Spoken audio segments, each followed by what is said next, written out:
उठसूट माझ्यावर करण्यात येणाऱ्या निराधार खोट्या आणि बिनबुडाच्या आरोपांना यापुढे जशास तसे उत्तर दिले जाईल असा खणखणीत इशारा महायुतीचे उमेदवार विनायक राऊत यांनी पत्रकारांजवळ बोलताना दिला। त्यांनी जी खालच्या पातळीवर जी टीका केलेली आहे त्याचं पहिलं ज्या ठराविक मुद्द्यावर मी आपल्या समोर जाऊन पहिलं आज खुलासा करणार आणि आजपासून मग प्रत्येक घटक हे आपापल्या पद्धतीने त्यांच्या टीकेला उत्तर द्यायला थोडे समर्थ आहेत। ॲफिडेव्हिट मध्ये मी नोंद केलेली जी आहे शाळेची जे काय तुम्हाला प्रत्यक्ष ॲफिडेव्हिटच्या रूपातून तुम्हाला एकदा सांगितलं की मग अधिकृतपणा तो आलाय। आता जर त्याला वाटत असेल एवढं करूनही त्याला नॉन मॅट्रिक वाटत असेल तर मला त्याच्या बुद्धिमत्तेची नव्हे तर त्याच्या मानसिकतेची कीव येते की ते नागडे नाचतात म्हणून आम्हाला नाचायची गरज नाही। आम्ही आमच्या विचारावर ठाम, आम्ही आमच्या तत्वावर ठाम आणि प्रत्येक वेळेला म्हणजे नंगानाच घालणाऱ्याला नंगानाच घालून दे, आम्हाला विचाराने पुढे जायचंय। या प्रसंगी जिल्हा प्रमुख राजेंद्र महाडिक, माजी आमदार बाळमाने, भाजप जिल्हाध्यक्ष सचिन वहाळकर, तालुकाध्यक्ष बाबा बाईंग, जिल्हा परिषद उपाध्यक्ष राजेश मुकादम आदी नेते उपस्थित होते। अधिक माहिती देताना विनायक राऊत पुढे म्हणाले की केंद्रात नरेंद्र मोदींच्या नेतृत्वाखाली सरकार स्थापन होणार असल्याने रत्नागिरीसह राज्य आणि देशभरातील मतदार आता जागृत झाले असून ते काँग्रेसला चारही मुंड्यात चीत केल्याशिवाय गप्प बसणार नाहीत असे सांगितले।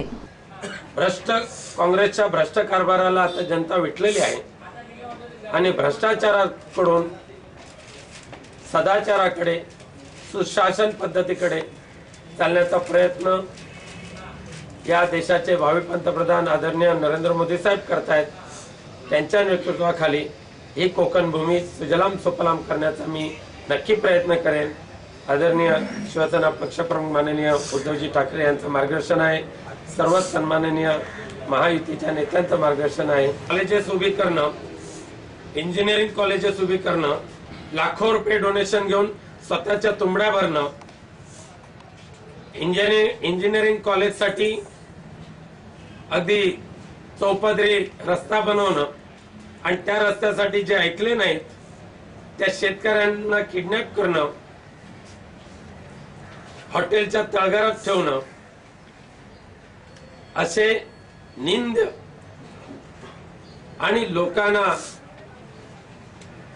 सतावणारे प्रयत्न मी माझ्या राजकीय आणि सामाजिक आयुष्यात केलेले नाहीत।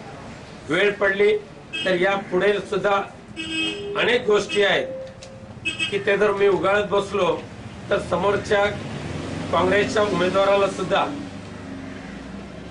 पळता भुई थोडी होऊन जाईल। 17 एप्रिल रोजी होणाऱ्या रत्नागिरी सिंधुदुर्ग लोकसभा मतदारसंघातील प्रचार आता वेग घेऊ लागला असल्याने आरोप प्रत्यारोपांना प्रारंभ झाला आहे।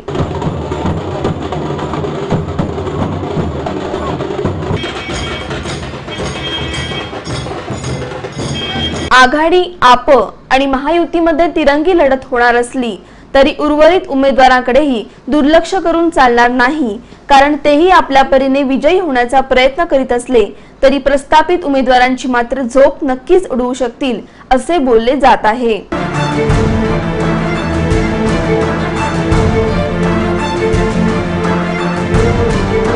सन 2009 साली झालेल्या याच निवडणुकीत आघाडीचे उमेदवार डॉक्टर निलेश राणे व युतीचे उमेदवार सुरेश प्रभूंसह एकूण 9 उमेदवार रिंगणात उभे होते। 5 वर्षांनंतर होणाऱ्या याच लोकसभेच्या निवडणुकीत मात्र 10 उमेदवार रिंगणात असल्याने प्रचारामध्ये मोठ्या प्रमाणात चुरस निर्माण झाली आहे।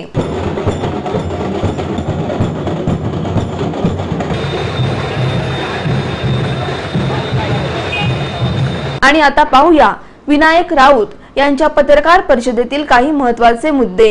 लोकसभेची निवडणूक लढवत असताना लोकसभा ही समस्त देशाच्या जनतेच्या हिताच्या दृष्टीने काम करणारं संसदीय लोकशाही पद्धतीतील एक सर्वोच्च असं सभागृह आहे आणि या सभागृहामध्ये जाणारा जो प्रतिनिधी असेल तो सुशिक्षित असलाच पाहिजे, पण त्याचबरोबर तो सुसंस्कारित असला पाहिजे।